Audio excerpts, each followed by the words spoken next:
ഉപവാസം ശരീരത്തിനുള്ള ഒരു എന്താ പറയാ, ഒരു ശാന്തത അല്ലെങ്കിൽ ഒരു റെസ്റ്റ് എന്ന് ഉദ്ദേശിക്കാം. മനസ്സിന് നേരത്തെ പറഞ്ഞ പോലെ ധ്യാനം, മനസ്സിനെ ഒന്ന് അടക്കിയിരുത്താൻ. ഈ രണ്ടും ഒരു മിനിറ്റ് ഉപവസിച്ചാൽ മതി, മനസ്സടങ്ങിക്കോളും.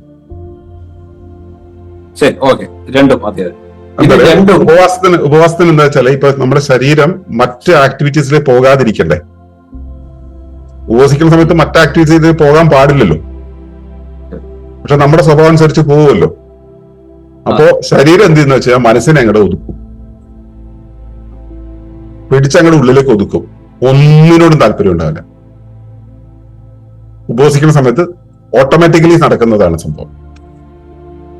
ശരി, ഇത് ഏത് പരിധി വരെ ഞാൻ ചോദിക്കുന്നതാ. ഇപ്പൊ ശരീരം നമ്മുടെ ഉപവാസം കൊണ്ട് നമുക്കൊരു റെസ്റ്റ് ആഗ്രഹിക്കുന്നു അല്ലെങ്കിൽ ആവശ്യപ്പെടുന്നു.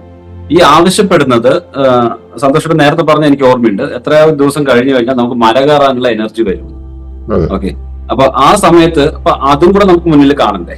കാരണം നമ്മൾ കണ്ണു തെളിയുന്നവന് മുന്നിൽ ഇന്ന വഴിയുണ്ട് എന്നുള്ളത് ഒരുപക്ഷെ ഈ ചർച്ചയിൽ വന്നിട്ടില്ല തോന്നുന്നു. അതിനുശേഷം ഇവന്റെ എന്താണ് ധർമ്മം, ഇവൻ എന്താണ് അത് ചെയ്യേണ്ടത്, അവൻ എന്താണോ ചെയ്യാനുള്ളത് ആ സാധനത്തെ മുഴുവൻ തോന്നലും വരും, വഴിയും തെളിയും. എന്താണോ അവന്റെ മുന്നിൽ തെളിയാനുള്ളത് തെളിയും, കലങ്ങി കിടന്നത് മുഴുവൻ അടിയും, തെളിയേണ്ടത് തെളിയും, വഴി തെളിയും, ചോദന തെളിയും. അതുകൊണ്ടല്ലേ എത്രയോ ദിവസത്തെ ഉപവാസത്തിന് ശേഷം മറ്റേ ക്രിസ്തു വന്നിട്ട് മറ്റേ പരിപാടികളൊക്കെ തുടങ്ങിയത്. ഈ ദാർശനികന്മാരൊക്കെ തന്നെ ഉപവാസം കഴിഞ്ഞ് തിരിച്ചു വന്നിട്ടല്ലേ ഇവരോരോ പരിപാടിയിലേക്ക് തിരിയുന്നത് അല്ലെ?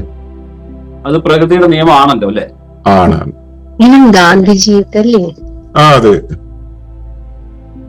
ഓരോ ഉപവാസം കഴിയുമ്പോഴും നമ്മുടെ മുന്നിൽ ഭയങ്കര തെളിച്ചങ്ങൾ ഉണ്ടാവും.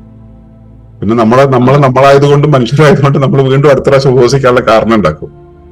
പക്ഷെ നമ്മൾ കിട്ടിയതൊക്കെ തിന്നും, കണ്ട പോലെയൊക്കെ ജീവിക്കും, അവസാനം വീണ്ടും ഉപവസിച്ചാലേ പറ്റുള്ളൂ എന്നുള്ള അവസ്ഥയിലുണ്ട്. വേറെ ആരുടെ കാര്യത്തിൽ അങ്ങനെ, അല്ലെങ്കിൽ എന്റെ കാര്യത്തിൽ അങ്ങനെയൊക്കെയാണ്.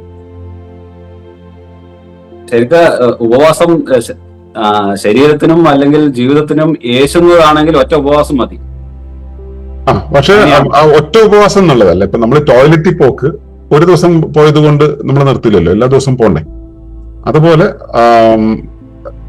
മണിയേട്ടൻ പറഞ്ഞിട്ടുള്ളത് ദിവസവും 2 ശോധന, ആഴ്ചയിൽ 2 തേച്ചുകുളി, മാസത്തിൽ 2 മൈഥുനം, വർഷത്തിൽ 2 ഉപവാസം എന്നതാണ്.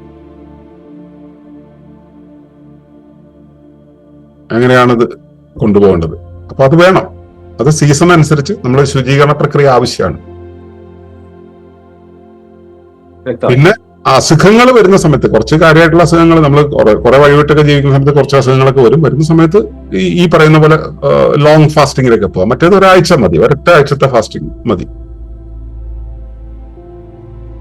പിന്നെ ഈ നമ്മളുടെ ജീവിതത്തിന്റെ വഴി തിരിക്കാനായിട്ട് ഇപ്പൊ നിങ്ങൾ ഒളിമ്പസിന്റെ പാഠ്യപദ്ധതിയിലൂടെ കടന്നു പോകണമെങ്കിൽ 3ാമത്തെ ലെവല് കഴിഞ്ഞാൽ 4ാമത്തെ ലെവലിലേക്ക് പോകണമെന്നുണ്ടെങ്കിൽ നിങ്ങൾ ഒരു ലോങ് ഫാസ്റ്റിലൂടെ കടന്നു.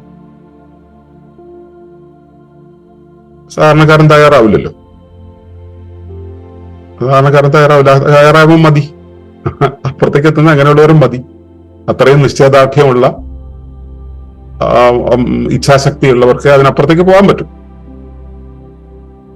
ആണ് കാര്യം.